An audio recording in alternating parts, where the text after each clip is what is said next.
Up next, unboxing, testing out, and reviewing the DJI OSMO Mobile SE about a year or two after it came out, and see how it's still working and what I think about it at this point in the year 2025. IJDM starts now. Another visitor. Stay a while. Stay forever. All right, let's get this thing unboxed. What do we got in here? Well, got your normal cord stuff and more stuff and stuff in bags, and come on, really, you really want to sit and watch a nearly 50-year-old man unboxing this? Really? No, we're not going to do that this time around because we already have it unboxed. I've been testing it out off camera to see how this thing does and what I honestly think about it. I don't believe sometimes on certain products doing these actual like out of the box test it and then say, yeah, some products I can't really do that. I can give you an honest opinion about it, but I can't really say long term, do I love this product or hate this product? This is one of those ones I had to test a little bit more. It's the same thing with, if you watch my thing on the NDI encoder, wish I had more time with that, although they still haven't asked for it back, weird enough. So this is gonna be kind of weird because what I'm filming with is what goes on here. And yeah, it's got your gimbal here, it folds out, and yeah, it's kind of hard because I'm running out of space that way. Maybe I should have filmed this in portrait mode. No, we don't do that here. Yeah, it's your gimbal. It pretty much resembles any other Osmo, except you put your phone in here and it clips in. It's got the springy thing, and just watch your fingers when you put it on here. It will pinch the crud out of your fingers, and you get your phone on there, and once you turn it on, it balances itself out and you're good to go. To power it on, you just press and hold this, I think it's the M button, and that changes the different modes. This goes from front to back, or also changes the other different types of modes. Your trigger is for recentering or holding the shot steady in one spot. We got a switch here for zoom control if you're using the DJI app, which I'll get back to in a moment, and then of course your record button. That being said, some of these functions will not work with the way I'm using this.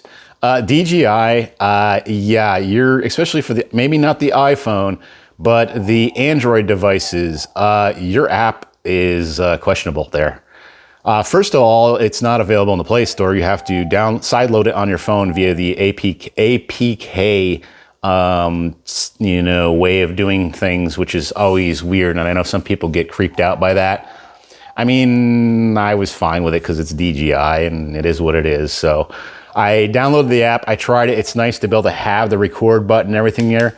But the app, it just looked jittery. It didn't look, the video didn't look like it was giving this the justice it deserves. So that being said, I've tried using both the native camera app on my phone and using the Blackmagic camera app. So far, I'm finding the Blackmagic camera app works the best with it.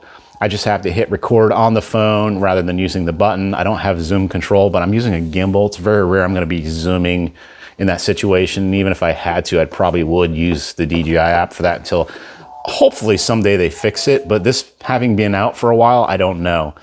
And this is kind of like I guess this is the low mid range of gimbal for your phone, because there is other ones that's the Mobile 2, 3, 4, that could be up to 5 for all I know.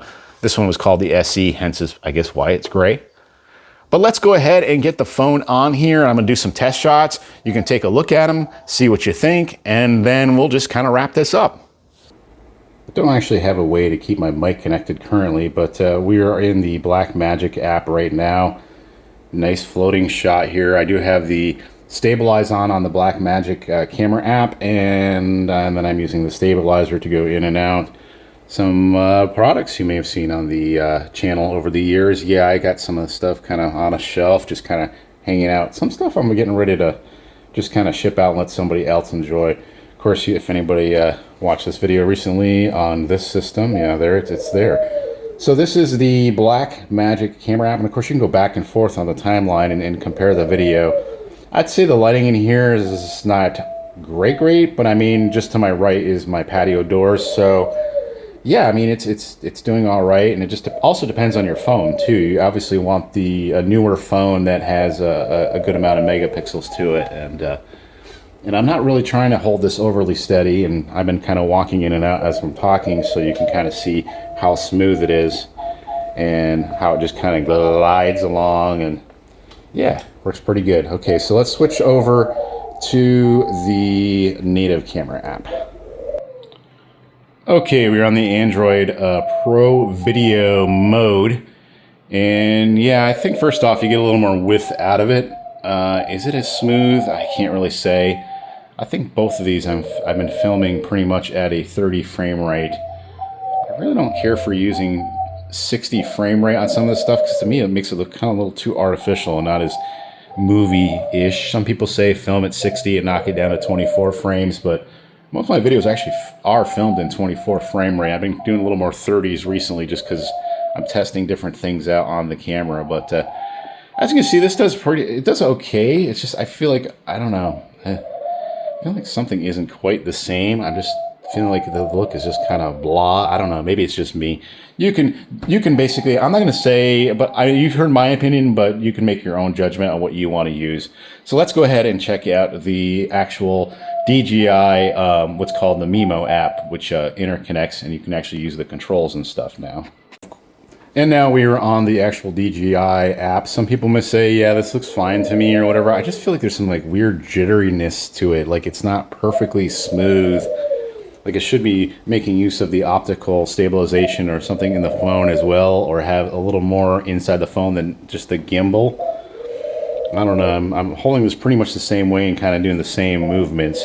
Some people may say this looks better. I don't know. I mean, like I said, you can get your own opinion. You've heard mine, but and this app, of course, connects through the Bluetooth, which then you have your control of your camera.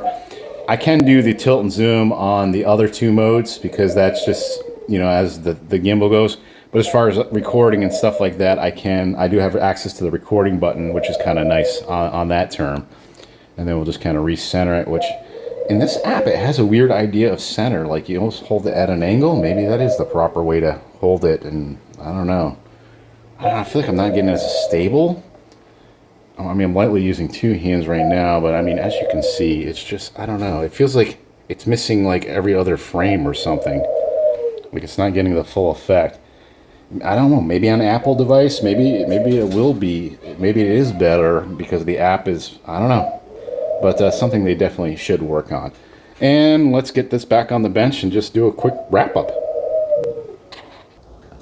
All right, we're back at the desk once again, and as you saw from the different videos I did, basically what it looks like between the three different apps that you can use. So my recommendation, you want to get a little more out of this, use the Blackmagic camera app.